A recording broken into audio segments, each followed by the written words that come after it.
যে ওষুধটি নিয়ে আলোচনা করব আপনারা স্ক্রিনে দেখতে পাচ্ছেন। ওষুধটির নাম হচ্ছে বিলাস্টিন।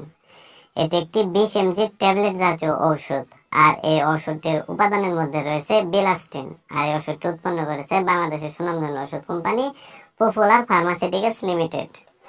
ওষুধটির কার্যকারিতা বলতে গেলে অ্যালার্জির কারণে সৃষ্টি বিভিন্ন উপসর্গে ওষুধটিকে ব্যবহার করা হয়। অর্থাৎ অ্যালার্জির কারণে আমাদের শারীরিক যে সমস্যাগুলো দেখা দেয় সেই সমস্যার সমাধানে ওষুধটিকে ব্যবহার করা হয়। পাশাপাশি নাক বন্ধ হয়ে যাওয়াতে ওষুধটিকে ব্যবহার করা হয়, নাক দিয়ে অনবরত পানি ঝরাতে ওষুধটিকে ব্যবহার করা হয়, আমবাতে ওষুধটিকে ব্যবহার করা হয়, শারীরিক চুলকানিতে ওষুধটিকে ব্যবহার করা হয়। মূলত এগুলো সমস্যার সমাধানে ওষুধটিকে ব্যবহার করা হয়।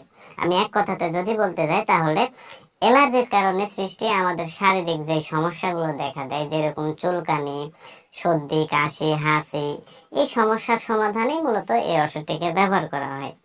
ওষুধটির পার্শ্ব প্রতিক্রিয়ার মধ্যে বলতে গেলে মাথা ব্যথা হতে পারে, তন্দ্রাছন্দ ভাব হতে পারে, ডায়রিয়া হতে পারে, ক্লান্তি বোধ হতে পারে, শুষ্ক মুখ হতে পারে, শ্বাসকষ্ট হতে পারে, ঘুম না হওয়া ভাব হতে পারে ইত্যাদি।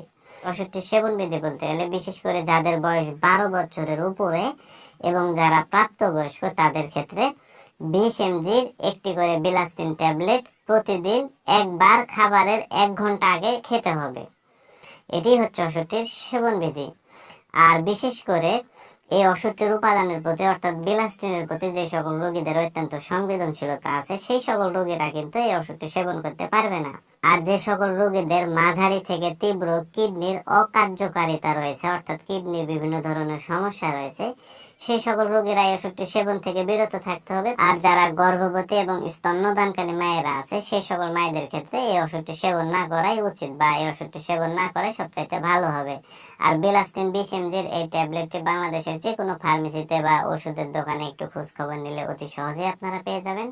আর ওষুধটির দামের কথা যদি বলতে যাই তাহলে 1 পিস করে বিলাস্টিন 20 mg ট্যাবলেটের দাম বা মূল্য মাত্র 15 টাকা। তো বন্ধুরা, এই ভিডিও দেখে যদি আপনাদের এতটুকু ভালো লেগে থাকে বা এতটুকু যদি উপকারে এসে থাকে তাহলে অবশ্যই ভিডিওতে একটি লাইক করে দিবেন, চ্যানেলটি সাবস্ক্রাইব করে রাখবেন এই ধরনের আরো নতুন নতুন ওষুধের রিভিউ পেতে। ধন্যবাদ সবাইকে।